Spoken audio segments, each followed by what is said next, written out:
Printing facility से paper leak हुआ है। ये एनटीए से जुड़ी जयपुर की प्रिंटिंग फैसिलिटी है। माना जा रहा है अविनाश लांबा और मनीष यादव की गिरफ्तारी संभवतः इसी कारण से हुई है। ये इस वक्त का सबसे बड़ा अपडेट है। देखिए, एनटीए लगातार कह रहा था कि उनकी तरफ से सुरक्षा व्यवस्था का पूरा मामला जो है वो संचालित किया गया था और वो पूरी तरीके से नजर बनाए हुए थे कि पूरी पारदर्शिता के साथ इस परीक्षा को आयोजित करवाया जाए। लेकिन ये जो मामला सामने निकल कर आया है ये बेहद ही गंभीर है। एनटीए से जुड़ी जयपुर की प्रिंटिंग फैसिलिटी से ही पेपर लीक हुआ, सूत्रों के हवाले से यह बड़ा अपडेट है। तो इसी के चलते अविनाश लांबा और मनीष यादव की संभवतः गिरफ्तारी हुई। मैं आपको बताया था कि मनीष यादव मास्टरमाइंड बताया जा रहा है इस पूरे मामले का। इसकी गिरफ्तारी हुई है, पूछताछ आगे बढ़ेगी और सवाल निकलकर जब सामने आएंगे तो उनका जवाब जो है जानकर इस वक्त जो है महाराष्ट्र से लेकर के राजस्थान, केरल तक के लोग सन्न रह जाएंगे। देखिए, सीकर के राजेश मंडाविया की भी यहीं से पेपर मिला था, ये बताया जा रहा है और इस पेपर के बेचे जाने की भी बात सामने आई है। तो ये इस वक्त का जयपुर से बड़ा अपडेट है। एनटीए से जुड़ी जयपुर की प्रिंटिंग फैसिलिटी से ही पेपर लीक हुआ था और अविनाश लांबा, मनीष यादव की गिरफ्तारी इसी वजह से हुई, यह दावा किया जा रहा है। ज्यादा जानकारी लेंगे, संवाददाता हमारे साथ हितेंद्र टेलीफोन लाइन पर जुड़ चुके हैं। हितेंद्र, ये मसला तो कहीं और ही निकल के चला गया। एनटीए लगातार ये बोल रहा था कि पूरी पारदर्शिता के साथ हम परीक्षा आयोजित करवा रहे थे, लेकिन ये बताया जा रहा है कि जयपुर की प्रिंटिंग फैसिलिटी से ही पेपर लीक हुआ है। जी बिल्कुल, जो सूत्रों से बताया जा रहा है वो यही है कि दो जने जिन्होंने इस पेपर को पास ऑन किया था, अविनाश लांबा और मनीष यादव, दोनों जो है उस प्रिंटिंग फैसिलिटी के, हालांकि ये पता नहीं लग पाया कि प्रिंटिंग के दौरान किस स्टेज पर जो है ये पेपर आउट हुआ है, पेपर बाहर आया है। चाहे तो वो प्रूफ रीडिंग का फेज था या प्रिंटिंग का फेज था या कॉम्पोजिशन का फेज था, क्योंकि ये हैंड रिटन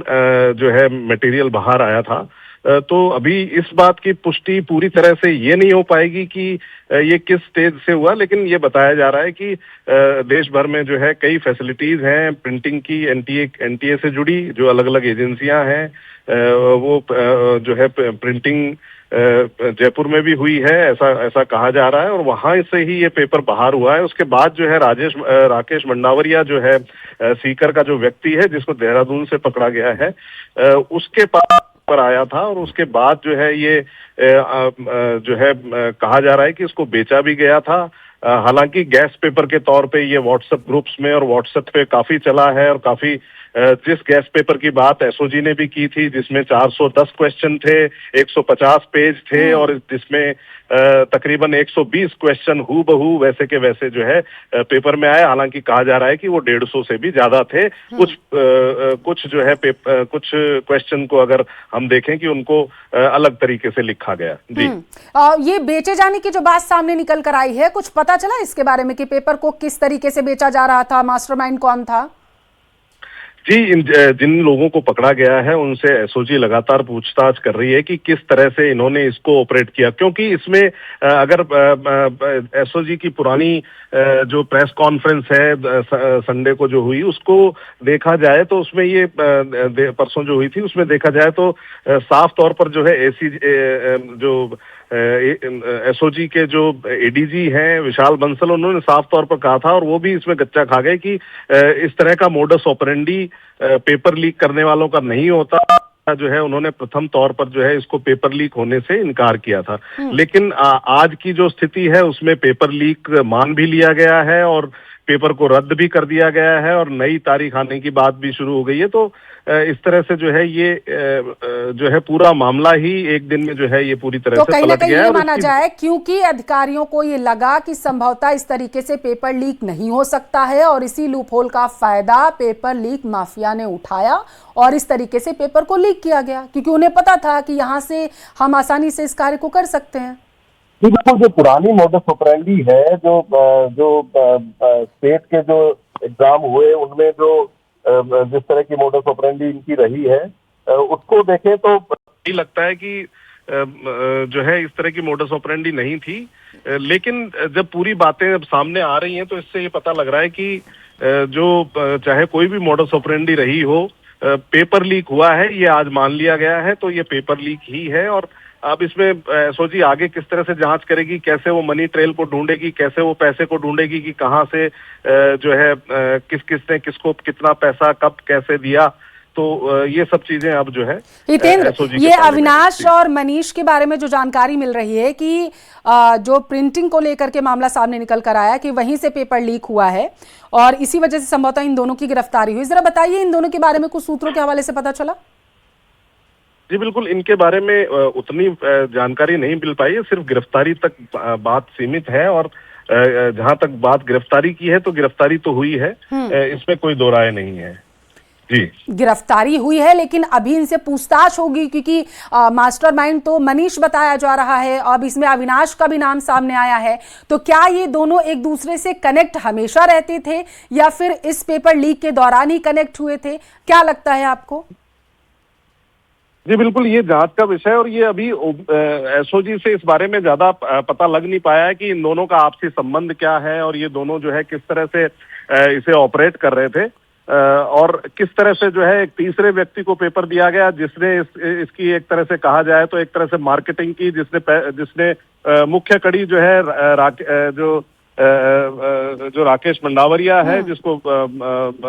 देहरादून से गिरफ्तार किया गया, देहरादून से पकड़ा गया। हालांकि 2-3 दिन से उससे जांच हो ही रही थी, पहले भी ये बात सामने आई थी कि देहरादून से एक व्यक्ति को जो है हिरासत में लिया गया है। तो इस तरह की बातें जो है लगातार सामने आने के बाद जो है उसकी गिरफ्तारी भी की गई, क्योंकि उसमें कुछ चीजें पुष्ट हुई होंगी, तो इसी के आधार पे जो है एसओजी ने उसको गिरफ्तार किया। कितने राज्यों तक अब ये जांच का दायरा फैलने वाला है?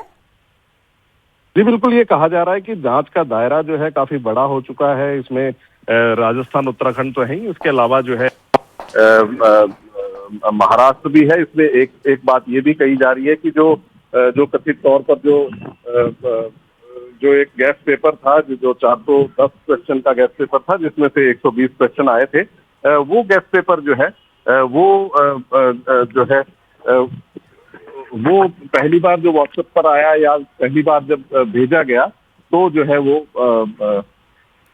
और वहीं से सर्कुलेट हुआ हितेंद्र, और उसके बाद ही इस तरीके से हुआ है चीजें, और इससे जो छात्र हैं उनको दिक्कत होती है हितेंद्र, वो परेशान होते हैं जो अपनी मेहनत के दम पर इस परीक्षा को पास करना चाहते थे, और जो पेपर माफिया हैं उनकी इन करतूतों की वजह से उनका भविष्य अधर में लटक जाता है हितेंद्र।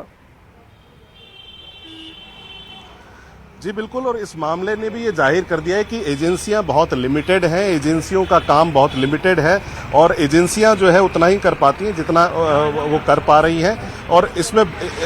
जाहिर तौर पर ये पेपर एक ऐसा पेपर है, देश के सबसे ज्यादा प्रमुख, सबसे बड़े जो पेपर्स हैं, सबसे बड़े जो एडमिशन के लिए जो पेपर्स हैं उनमें से एक है। तो 22 लाख बच्चों का, 22 लाख युवाओं का भविष्य इससे जुड़ा है और इतनी कोचिंग, इतनी इंडस्ट्री जो पूरे देश में जो चल रही है वो इन्हीं के बूते चल रही है। और कहीं ना कहीं जो है कई बार जो है इन्हीं एजेंसियों का भी जो है हाथ इसमें सामने आता है, इन्हीं कोचिंग सेंटर्स का हाथ सामने आता है। लेकिन अभी फिलहाल जो है जांच जारी है और इसमें ये पता लग पाएगा कि कितना जो है कितने लोग इसमें शामिल थे, कितने लोग कौन शामिल थे और किस तरह से शामिल थे। और अभी तो गिरफ्तारियों का दौर शुरू हुआ है हितेंद्र, अभी तो और ज्यादा आगे बढ़ेगा और नाम हो सकता है।